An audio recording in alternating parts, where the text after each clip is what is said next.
Hi, this is Dale with Sandpiper Pumps. Our video today, we will show you the proper assembly procedures to install an air end kit into an S1F unit.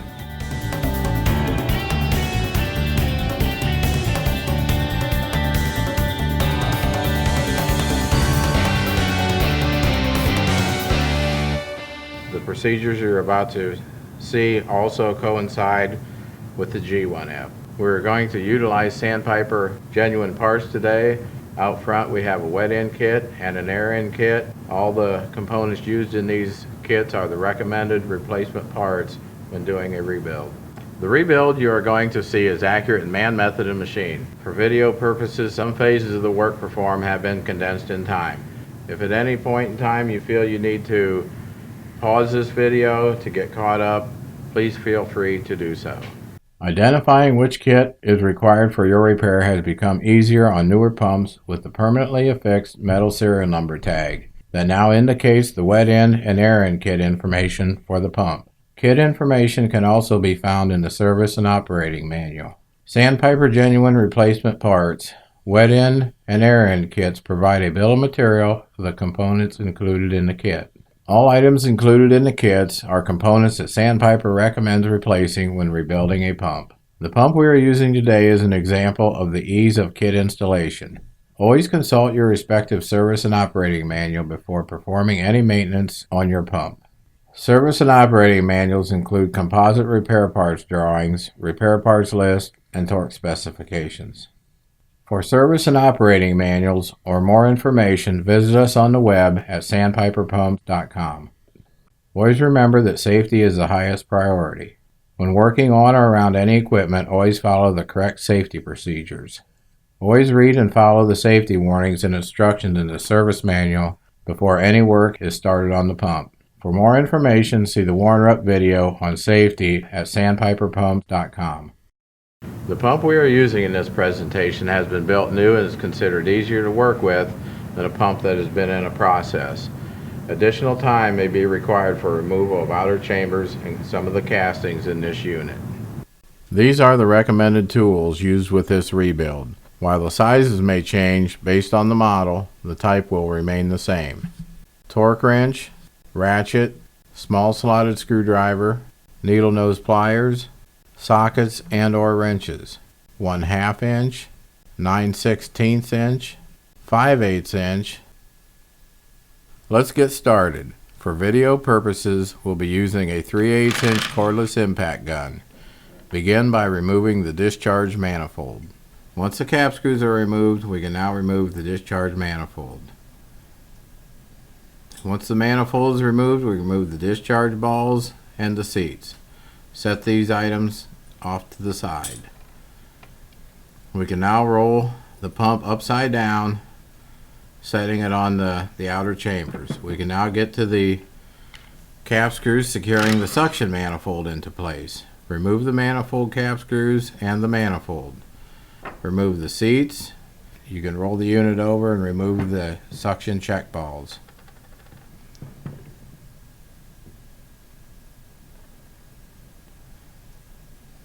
Roll the unit up on its side. We can now remove the 8 cap screws securing the outer chamber into place. Set the outer chamber to the side.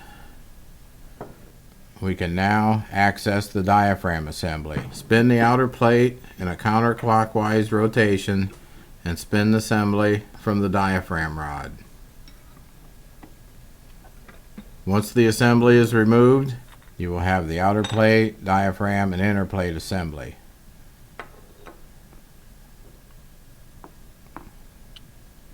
Remove the diaphragm bumper from the diaphragm rod. Roll the unit up on its side. Again, removing 8 cap screws to remove the opposite outer chamber. Once the chamber is removed, we can now push the diaphragm rod through the intermediate assembly and remove the second diaphragm assembly.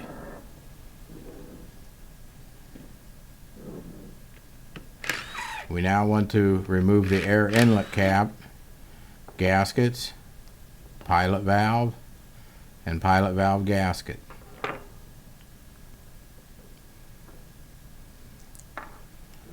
Roll the intermediate around and remove the 4 cap screws, securing the main air valve assembly in position. Once these are removed, you can remove the main air valve assembly and the main air valve gasket. We are now ready to remove the U-cup seals from the intermediate housing. There is 1 U-cup seal on each side. Once the U-cup seals are removed, we can now remove the retainers that secure the plunger pin bushings and plunger pin O-rings into place. Remove both retainers.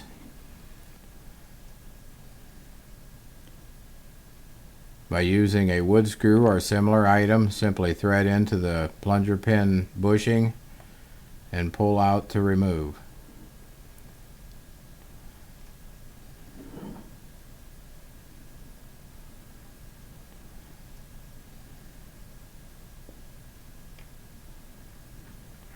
With a small screwdriver, remove the plunger pins and the plunger pin O-rings.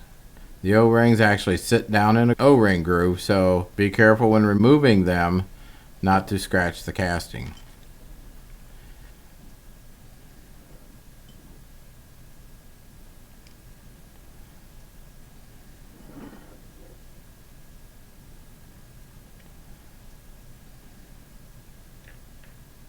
Once these items are removed, we are now ready to install our new air end kit. Remove the items from the package.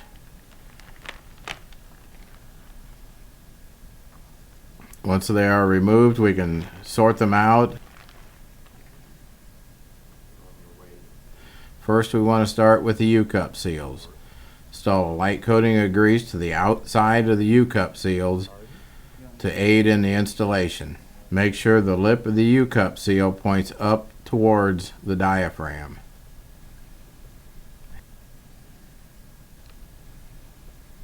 Install the plunger pin O-ring. Make sure it goes down into the O-ring groove. Next, we want to install the plunger pin bushing. This can go in either direction. Once the bushing is installed, we now need to secure it into place with the retainer. The curvature of the retainer must go down towards the bushing.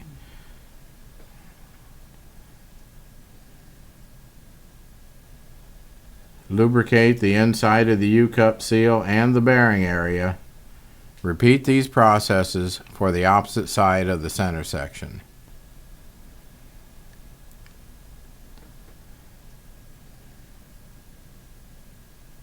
The second plunger pin O-ring, the second plunger pin bushing, and the retainer go in the same way as the opposite side.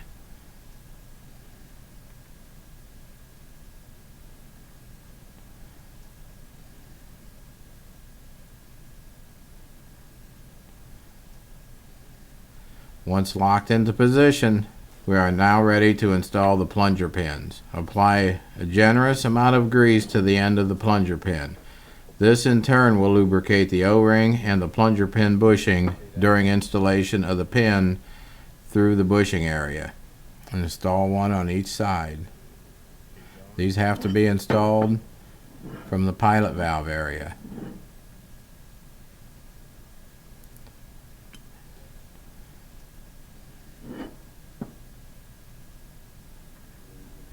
We are now ready to install our new pilot valve and gaskets and air inlet cap. Roll the intermediate up, push the plunger pins back out of the way not to catch the pilot valve. Install the pilot valve gasket, the pilot valve assembly, the air inlet cap gasket, and the air inlet cap. Install the air inlet cap so the word inlet is at the top towards the serial number plate. Install the 4 cap screws holding this assembly into position. Once the 4 cap screws are reinstalled, tighten these cap screws to manufacturer's recommendations. Once the air inlet cap is secured into place, roll the unit over We are now ready to install the main air valve assembly. The important thing on this is to line the gasket up with the main air valve body. The slots in the holes line up with the main air valve assembly. Set the unit on top of the intermediate. Install the 4 cap screws to secure it into place and torque the cap screws to manufacturer's specifications.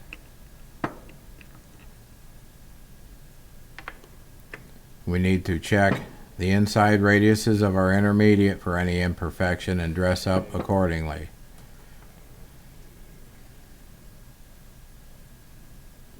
Apply a light coating of grease to the diaphragm rod. Slide the assembly into the intermediate housing. Line the holes up with the diaphragm.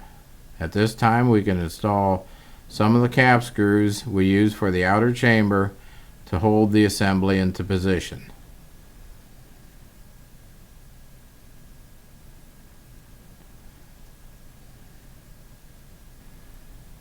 Once these are installed, we can roll the assembly over, install the bumper, and ready our second assembly for installation.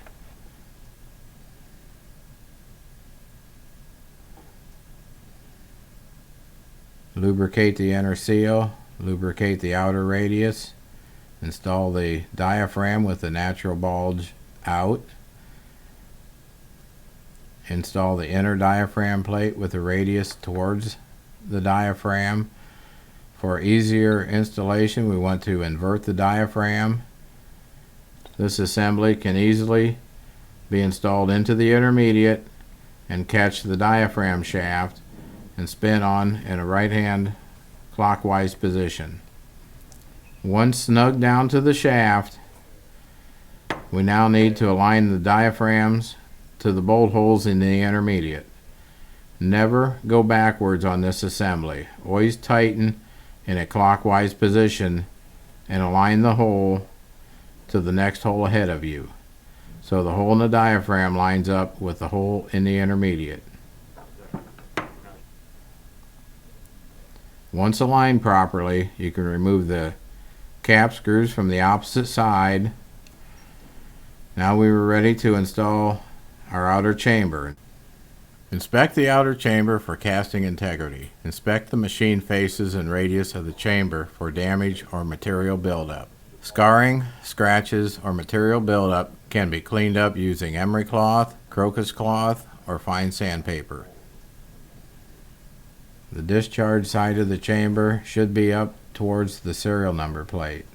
Install the 8 cap screws to secure the outer chamber into position.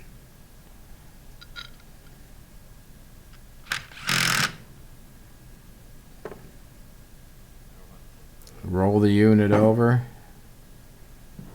Using a pry bar, get underneath the inner plate of the diaphragm assembly and push down to invert the diaphragm to the discharge stroke.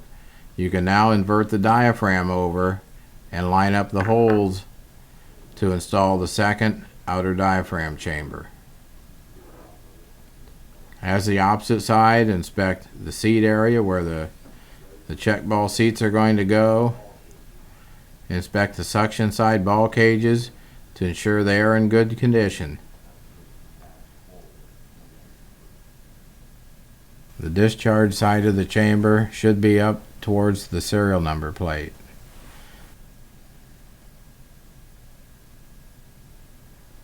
Install the 8 cap screws, securing the outer chamber into place.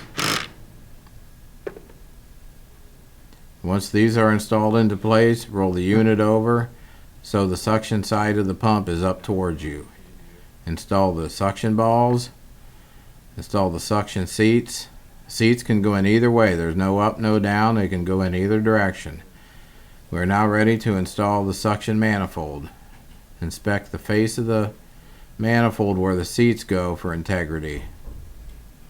The suction manifold can go on in either direction per customer specifications.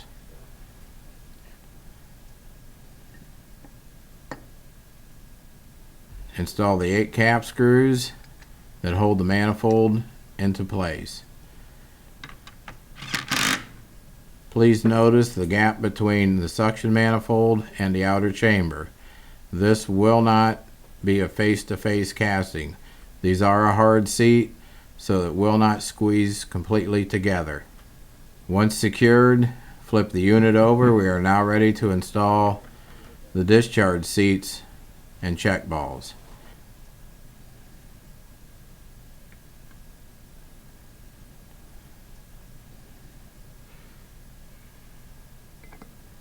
Orientation of the manifold is based on the process's requirements and may be installed in either direction.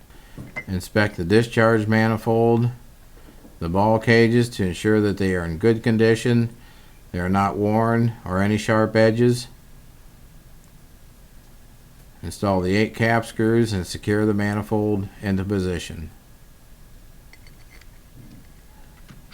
We now need to remove the muffler assembly from the old air valve assembly. Remove the 4 machine cap screws and the muffler assembly.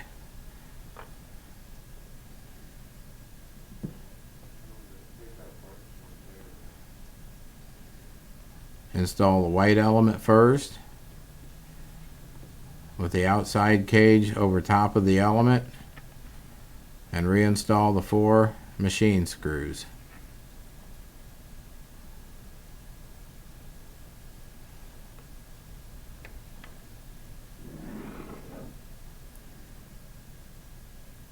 This completes the installation of the air end kit into the S1F aluminum fitted unit.